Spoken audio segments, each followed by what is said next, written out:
वीतराग पुरुष भगवान महावीर को सभक्ति वंदना। वीतरागता के महान साधक महातपस्वी युग प्रधान आचार्य श्री महासमन जी के प्रति सभक्ति वंदना।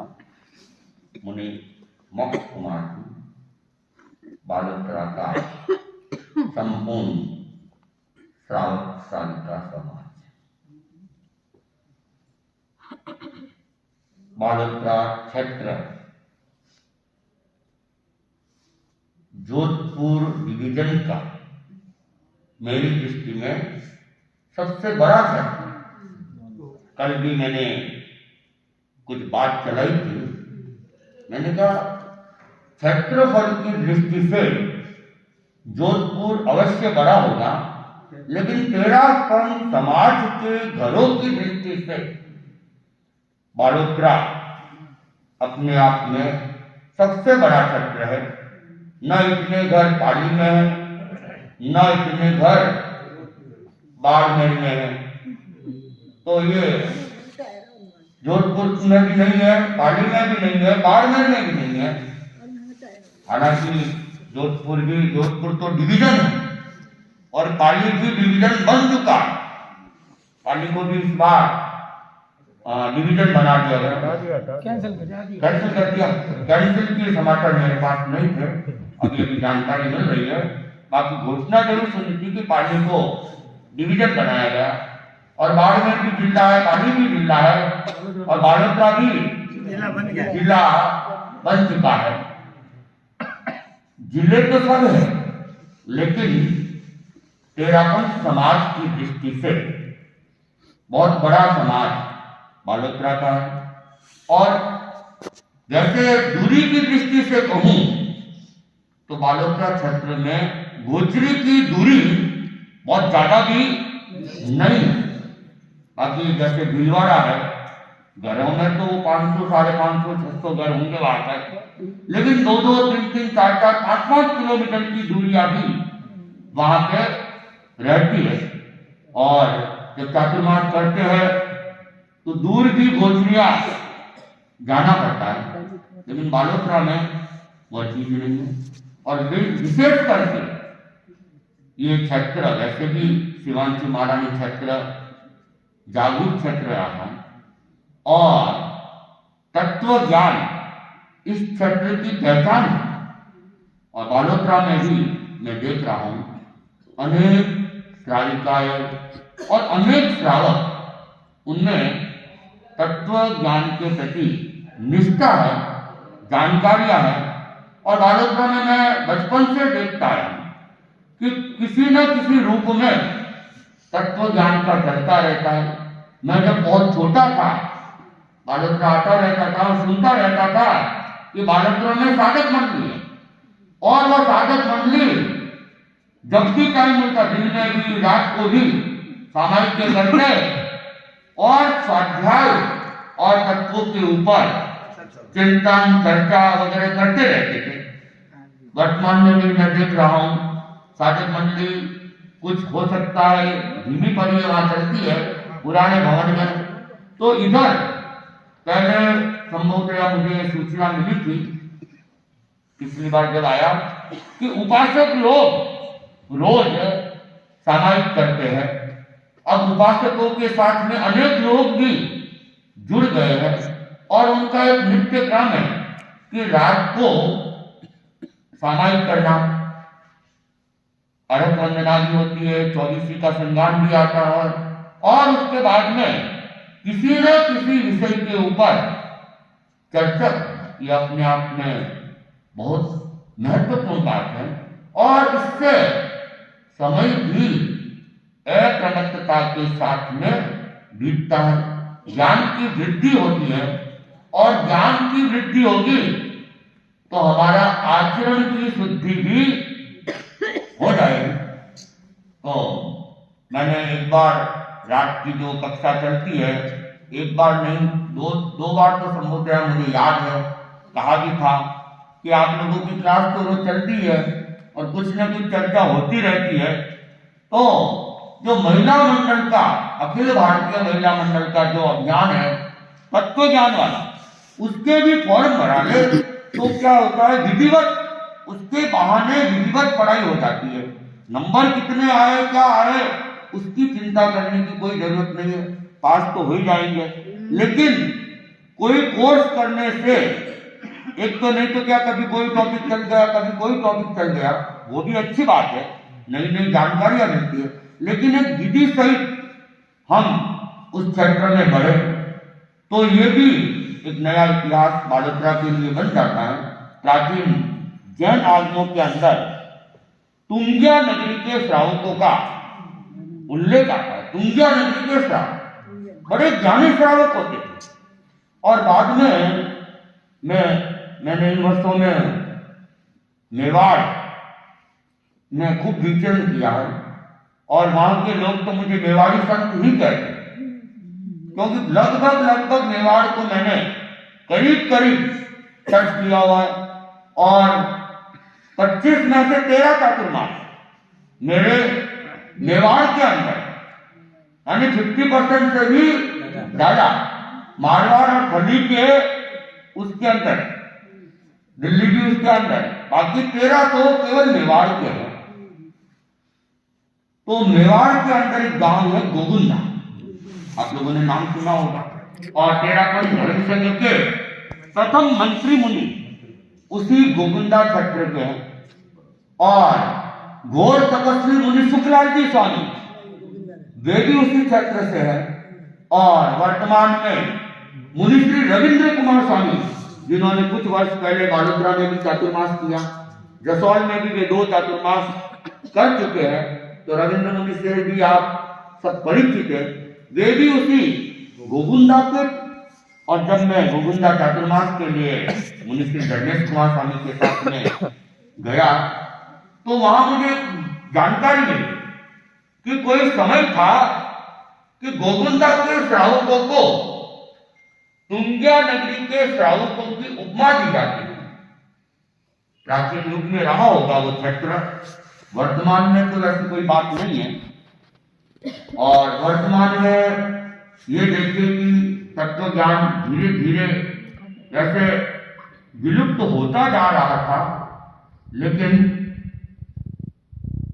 मैं अखिल भारतीय महिला मंडल को इस मामले में बधाई देता हूं, उनकी अनुमोदना करता हूं कि उन्होंने ये तत्व ज्ञान और तत्व दर्शन का कोर्स चालू करके एक तरह से इसे पुनर्जीवित करने में अपना महान योगदान दिया है।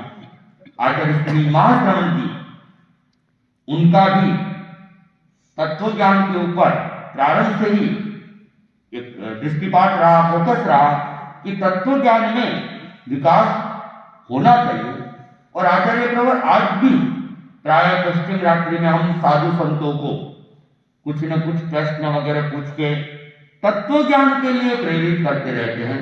और अभी मैं देख रहा हूं कई बार तो आचार्य प्रवर प्रवचन के अंत में भी कुछ न कुछ प्रश्न छोड़ के एक जिज्ञासाएं उत्पन्न करते हैं। यही जिज्ञासाएं ज्ञान के क्षेत्र को आगे बढ़ाने में काम आती है। तो बालोतरा क्षेत्र में वर्तमान में भी बहुत सारे लोग इस क्षेत्र में तत्व ज्ञान के क्षेत्र में अच्छे जागरूक हैं, और जो तुंग्या नगर की श्रावकों की उपमा है वह इस क्षेत्र को मिल सकती है अगर थोड़ा प्रयास करें, और विधिवत अगर यहाँ के भाई लोग भी, बहनें भी, कन्याएं भी इस तत्व ज्ञान के कोर्स के साथ में जुड़ जाए और आचार्य प्रवर के साथ में अगर एक लंबी संख्या दिखे तो निश्चित ही इस क्षेत्र को भी तुंग्या नगरी के श्रावकों की उपमा भी मिल सकती है। और वैसे देखा जाए तो शिवांशी मौलानी क्षेत्र उसके जड़ों के अंदर ही तत्व ज्ञान भरा हुआ, कोई बड़ी बात नहीं, और यहाँ के लोगों के लिए कठिन भी नहीं है। आवश्यकता है केवल इस दिशा के अंदर प्रयास करने की।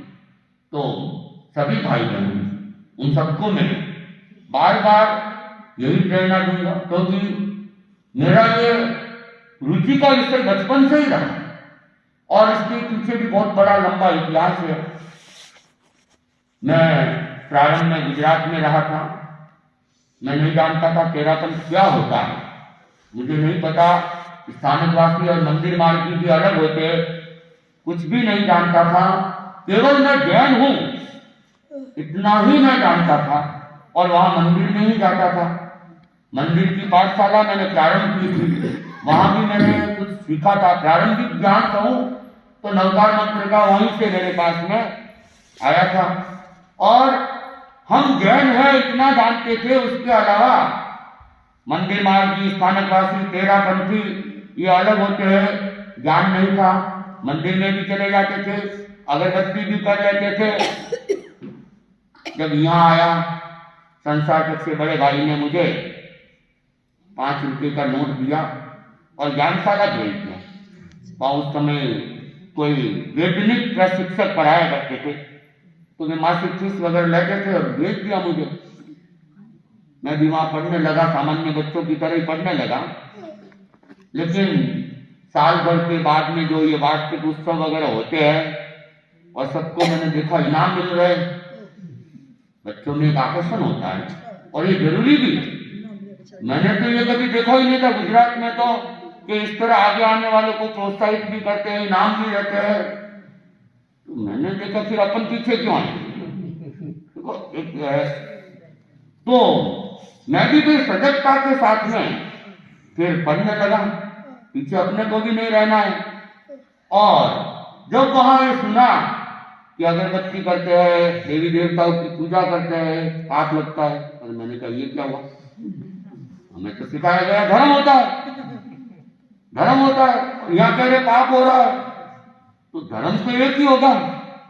इस प्रश्न में कि सही क्या है, एक जिज्ञासा, हालांकि मैं बहुत बड़ा नहीं था, बच्चा ही था, लेकिन मैंने उस समय एक संकल्प किया कि सही क्या है इसकी खोज करनी है।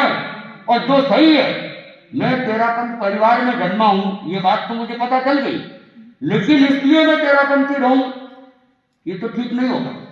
मुझे पहले ये देखना है कि वास्तव में धर्म मंदिर में है या ये पूजा वगैरह में नहीं है, इसकी जानकारी होनी चाहिए। तो फिर मैंने साधु साथियों से भी जिज्ञासा करनी, क्यों पाप लगता है, क्यों नहीं होती है। और इसने मुझे एक तरह से तत्व ज्ञान के अंदर भी आगे बढ़ाया और मुझे लगा कि वास्तव में ये जो सिद्धांत है सैद्धांतिक दृष्टि से एकदम ठीक है। और फिर योग मिलते गए और तत्व ज्ञान के अंदर रुचि भी जागृत होती गई और पढ़ाने वाले भी मिलते गए। और उससे ज्यादा मुझे बहुत जल्दी ही ज्ञानशाला के पढ़ाने का दायित्व मिल गया था। और मैं ज्यादा ज्ञानशाला में लंबा पढ़ा नहीं था, लेकिन मैंने कहा ना कि वो इनाम वाली बात तो मेरे मन में तो बहुत जल्दी मैंने कैच तो कर लिया था। और जो प्रशिक्षक थे अपने व्यापार में ज्यादा समय जाना चाहते थे, पहले तो मुझे मॉनिटर रूप में उपयोग किया और फिर पूरी जिम्मेदारी दे दी। और मुझे जिनको पढ़ाना था वो छोटे बच्चे नहीं थे, मेरे अपने ही दोस्त थे, मेरे हम उम्र के थे, तो उनको पढ़ाना तो सामान्य बात नहीं है। और फिर दोस्त दोस्त होते हैं, बराबर के होते हैं, तो फिर कुछ ईर्ष्या भी होती है, कुछ पीछे हटाने की भी कोशिश होती है, संघर्ष भी करने पड़ते हैं, कई तरह की स्थितियां भी आई। लेकिन जब भी मैं पढ़ाने जाता तो सोच समझ के जाता, पूरी तैयारी के साथ जाता। और क्योंकि कई तरह के प्रश्न आते थे तो तैयारी के साथ जाता। तो उन्होंने कितना सीखा, क्या सीखा मुझे पता नहीं, लेकिन उनको पढ़ाने से मेरी रुचि बढ़ गई और मेरा ज्ञान भी बढ़ गया। और फिर बाद में महिला मंडल को भी तत्व ज्ञान वगैरह पढ़ाने का दीक्षा से पहले ही काम भी पड़ गया था। तो पढ़ाने से मेरा विकास तो होता था। तो पढ़ना और पढ़ाना ये दोनों ही मेरी रुचि के विषय रहे, बचपन से ही रहे। और जब और तब ये भी मेरी रुचि के विषय रहे। लेकिन ये व्याख्यान देना, सही कहूं तो मेरी रुचि का विषय न था न आज है। और अभी भी मैं आप लोगों को एक बात कह देता हूं, मुझे बहुत डर भी लगता है हकीकत में, क्योंकि मेरा रुचि का विषय, मुझे पढ़ाने के लिए आप कभी भी कह दो, मैं टाइम दे दूँ, लेकिन प्रवचन के लिए मैं मुनिश्री से अनेक बार कहता था, और जितनी छुट्टी में जिस प्रकार की ले सकता था लेने की कोशिश करता था, लेकिन मुनिश्री भी पूरा समय देते थे।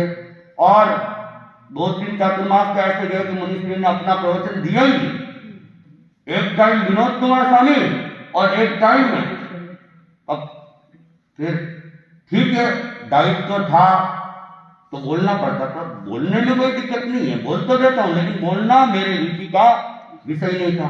और अब तो और जिम्मेदारी आ गई, तो बोलना ही है, रुचि हो या नहीं हो, रुचि हो। हालांकि स्वाध्याय मेरी रुचि का विषय है, किताबें बिखरी हुई रहेगी, कभी कोई किताब उठा ली, कभी कोई किताब उठाए, कभी कहीं कोई चीज देगी, तो उसको कैसे प्राप्त करना ये जरूर रहता है। और स्वाध्याय का जो क्रम है वो अपने आप में एक तरह से अप्रमत्तता अपने आप बढ़ जाती है, हालांकि छद्मस्त है।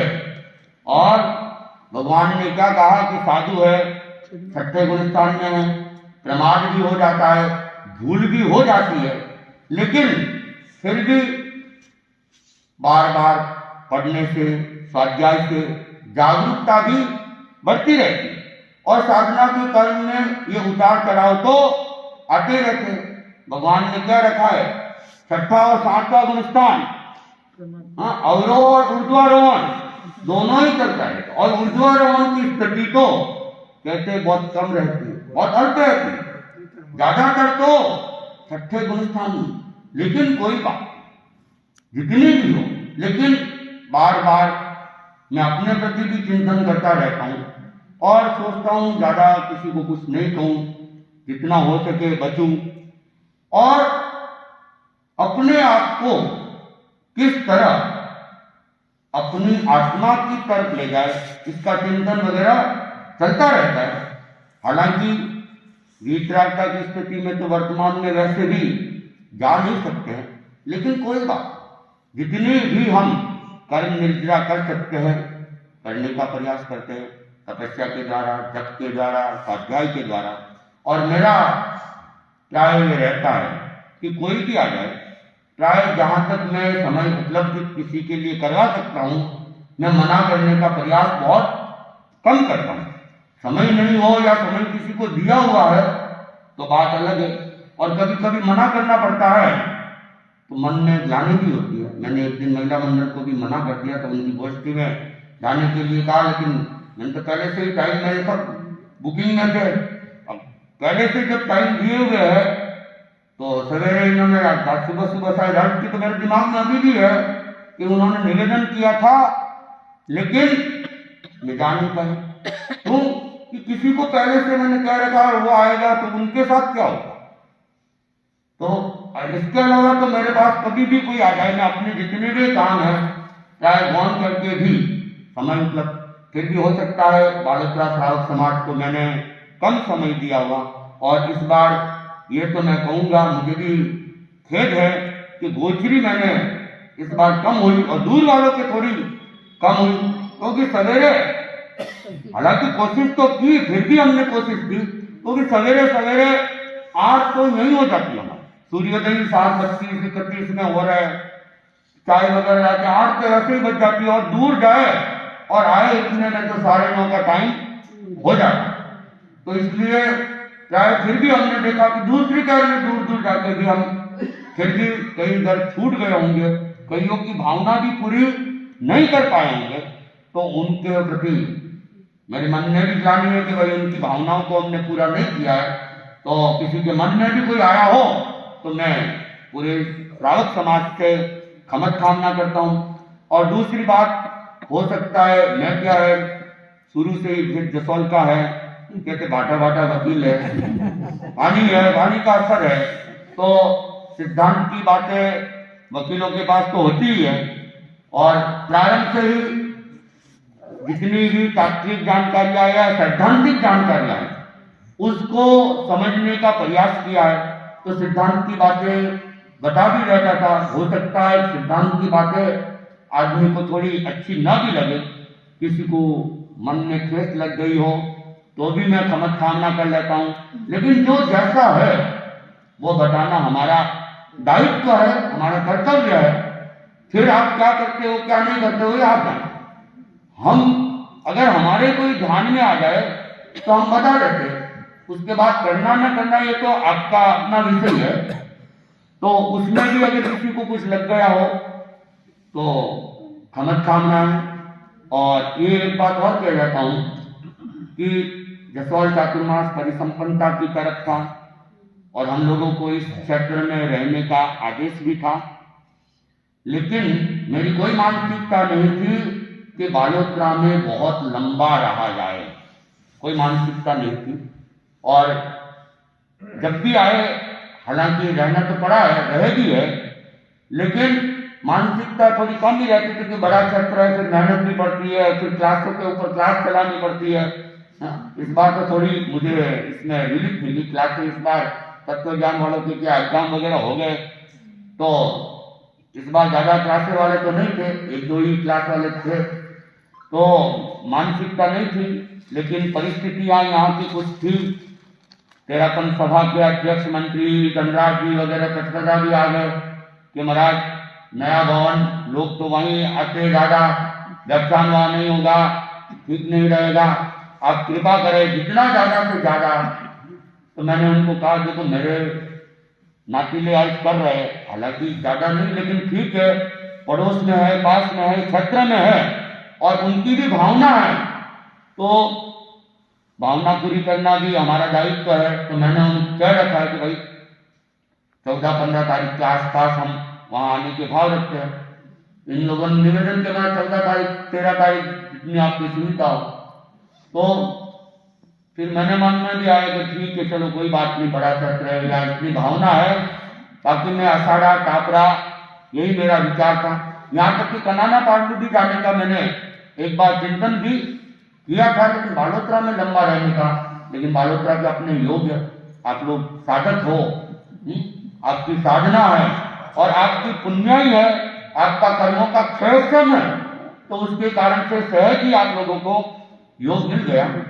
और जैसे अच्छा क्षेत्र, ये नहीं कहते कि क्षेत्र बहुत अच्छा है और इस क्षेत्र में उर्वरा इसको जागृत करने की और भी जरूरत है, जितनी आप लोग कर सकते हो। फिर एक बार कह देता हूं कि एक बार और चिंतन करें कि हम तत्व ज्ञान के अंदर ये क्षेत्र अटल सिर की दृष्टि में रहना चाहिए कि यहाँ जितने तत्व ज्ञानी है उतने पूरे भारत में कहीं, हालांकि संख्या में भले ही सूरत बहुत बड़ा होगा, कलकत्ता बहुत बड़ा होगा, चेन्नई बेंगलोर बड़ा होगा, लेकिन ज्ञान के क्षेत्र में अगर यहाँ एक सैकड़ा 100 भी तत्वज्ञानी अगर एक साथ दिखे तो आचार्य श्री का हृदय प्रफुल्लित हो जाएगा। आप लोग मांग कर रहे हो चातुर्मास की, अगर हम ऐसी चीजें आचार्य श्री का भी आकर्षण हो सकता है, क्योंकि आचार्य श्री का ध्यान तो प्राय वैराग्य की तरफ, संयम की तरफ, त्याग की तरफ, तत्व ज्ञान की तरफ, आत्मा की तरफ ही रहता है। अगर ये चीज जहां ज्यादा दिखती है, आचार्य प्रवर कृपा भी करा सकते हैं, तो कोशिश करें कि हम इस बार जो तत्व ज्ञान के एग्जाम होंगे उसमें ज्यादा से ज्यादा बहने ही नहीं भाई लोगों का भी योगदान रहे। तो आज तो मैंने ना तो घड़ी देखी थी, नहीं तो मैं घड़ी के साथ थी और कुछ ज्यादा भी बोल दिया है, तो आपका समय ज्यादा ले लिया हो तो भी मैं एक बार क्षमा कामना करता हूँ। इस 26 दिन के प्रवास में किसी के भी मन में कोई ठेस लग गई हो मेरी वाणी से, हंसी मजाक में भी मैं कुछ कह देता हूँ और कई बार वो हंसी मजाक हो सकता है कोई उल्टे रूप में भी ले ले, तो मैं हंसी मजाक में या सैद्धांतिक रूप से या कभी कोई कठोरता रूप में किसी को भी कुछ कहा हो, किसी को कुछ बुरा लगा हो, तो क्षमत कामना है। क्योंकि मैं तो क्या है, कई बार बोलना है बोल देता हूँ, लेकिन बोलने के बाद दिमाग में मेरे कुछ नहीं रहता, खाली रखता हूँ, टेंशन कौन पालेगा। अगर उन चीजों को दिमाग में रखूंगा तो मैं टेंशन में रहूंगा, तो मैं तो अपने आप को क्या मस्त रखने की, इसलिए कोई बात लग भी गई हो तो ये मेरे दिमाग में कुछ नहीं है, मैं तो क्या खिला के फ्री हो जाता हूँ। तो आप लोग भी उस सूत्र को अपना लोगे ना तो मस्त रहोगे और खुश रहोगे, प्रसन्न रहोगे। ओम अर्पण।